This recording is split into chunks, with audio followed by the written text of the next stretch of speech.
Hello दोस्तों, स्वागत है आप सभी का आपके अपने YouTube channel book hive educator पर। तो आज हम लोग इस वीडियो में 27 अगस्त के करंट अफेयर्स के बारे में डिस्कशन करने वाले हैं।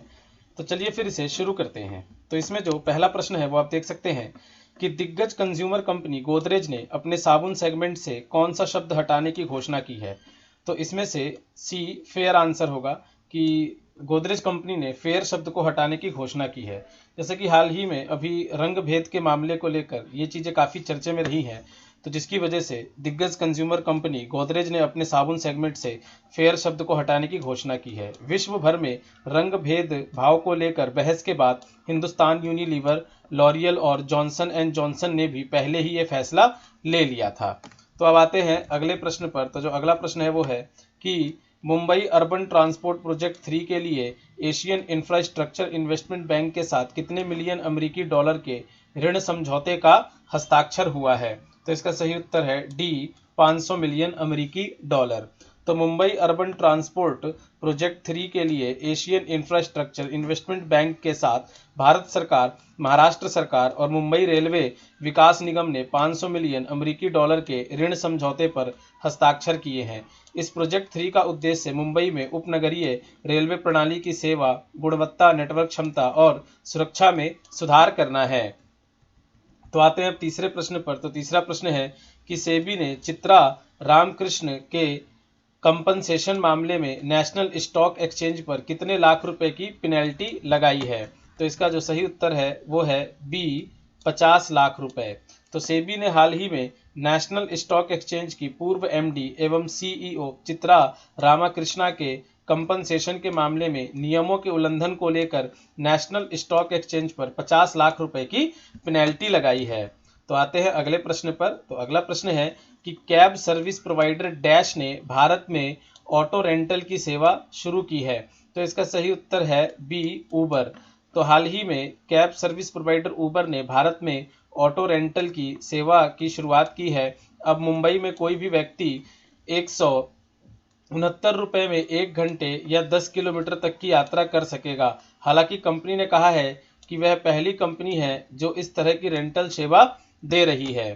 तो अब आते हैं पांचवें प्रश्न पर। तो पांचवा प्रश्न है कि WHO ने अफ्रीका के अंतिम देश डैश को पोलियो मुक्त देश घोषित कर दिया है, जिसके बाद पूरा अफ्रीका महाद्वीप वाइल्ड पोलियो से मुक्त हो गया है। तो इसका सही उत्तर है बी, नाइजीरिया। तो WHO ने अफ्रीका के अंतिम देश नाइजीरिया को पोलियो मुक्त देश घोषित कर दिया है, जिसके बाद पूरा अफ्रीका महाद्वीप वाइल्ड पोलियो से मुक्त हो गया है।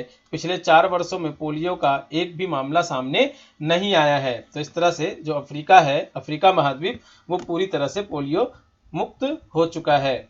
तो अब आते हैं छठे प्रश्न पर। तो छठा प्रश्न है कि विराट कोहली इंस्टाग्राम पर 75 मिलियन फॉलोअर्स का आंकड़ा पार करने वाले कौन से एशियाई सेलिब्रिटी बन गए हैं। तो इसका सही उत्तर है ए, पहला। तो भारतीय टीम के कप्तान विराट कोहली इंस्टाग्राम पर 75 मिलियन फॉलोअर्स का आंकड़ा पार करने वाले पहले एशियाई सेलिब्रिटी बन गए हैं। विराट कोहली के इंस्टाग्राम पर 75.6 मिलियन फॉलोअर्स हो गए हैं। विराट कोहली के अभी फेसबुक पर 36.9 और ट्विटर पर 37.3 फॉलोअर्स हैं। सभी नेटवर्किंग साइट पर विराट कोहली के 150 मिलियन फॉलोअर्स हैं। तो अब आते हैं सातवें प्रश्न पर। तो सातवां प्रश्न है कि इंग्लैंड के जेम्स एंडरसन टेस्ट क्रिकेट में कितने विकेट वाले क्रिकेट इतिहास के पहले तेज गेंदबाज बन गए हैं। तो इसका सही उत्तर है 600 विकेट। तो इंग्लैंड के जेम्स एंडरसन टेस्ट क्रिकेट में 600 विकेट लेने वाले क्रिकेट इतिहास के पहले तेज गेंदबाज बन गए हैं। तो यहाँ पे एक बात हम जान लें कि ये फास्ट बॉलर की बात हो रही है। तो फास्ट बॉलर में 600 विकेट लेने वाले पहले बन गए हैं ये। उन्होंने साउथ कैम्पटन में तीसरे टेस्ट मैच में अजहर अली को आउट करके यह रिकॉर्ड अपने नाम किया है, जबकि इससे पहले टेस्ट क्रिकेट में 600 से ज़्यादा विकेट 3 ही गेंदबाज मुथैया मुरलीधरन, ग्लेन मैकग्रा और अनिल कुंबले हैं।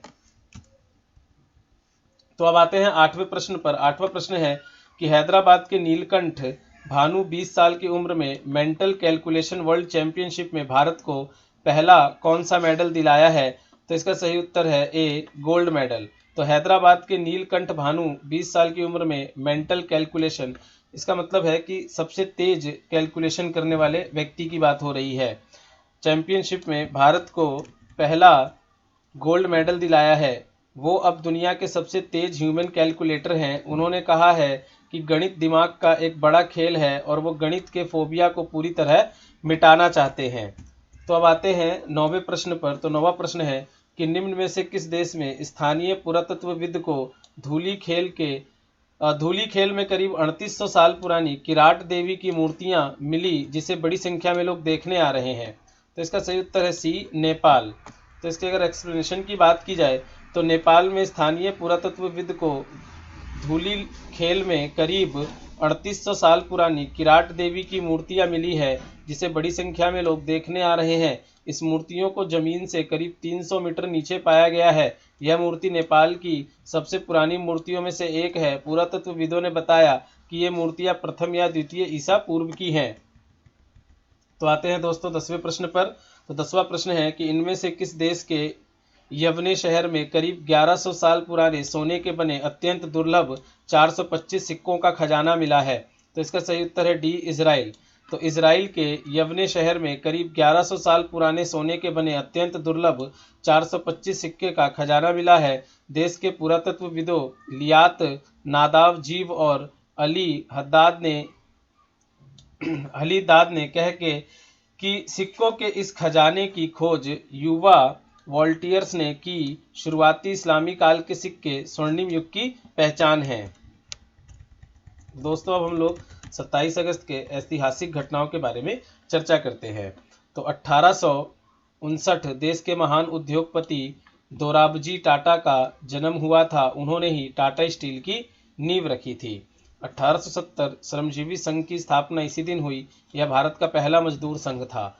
1907 सदी के महानतम क्रिकेटर सन डॉन जॉर्ज ब्रैडमैन का जन्म हुआ था।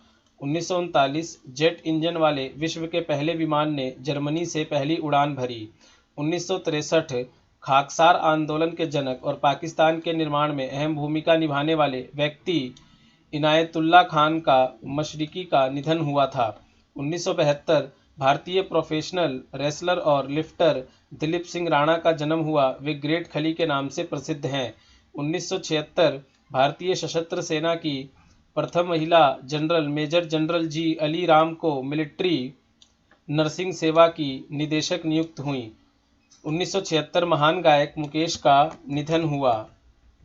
1979 लॉर्ड माउंटबेटन का निधन हुआ। वह भारत के अंतिम वायसराय थे। 1982 आनंदमयी माँ का निधन। वह एक महान समाज सेवी के साथ साथ आध्यात्मिक गुरु माँ थी। 1999 सोनाली बनर्जी भारत की प्रथम महिला मरीन इंजीनियर बनी। 1999 भारत में कारगिल संघर्ष के दौरान अपने यहाँ बंदी बनाए गए पाकिस्तानी युद्ध बंदियों को रिहा किया। 2003 60,000 वर्षों के अंतराल के बाद मंगल पृथ्वी के सबसे नजदीक पहुंचा। 2008 सुप्रीम कोर्ट के सेवानिवृत्त न्यायाधीश एस.के. माथुर को सशस्त्र बल ट्रिब्यूनल का पहला अध्यक्ष बनाया गया। 2013 उत्तर प्रदेश के बदनाम दंगों में से एक मुजफ्फरनगर का दंगा भड़का। दोस्तों ये हमारे आज के करंट अफेयर और ऐतिहासिक बिंदु थे। तो मिलते हैं अगले करंट अफेयर के साथ। तब तक अपना ख्याल रखें। धन्यवाद।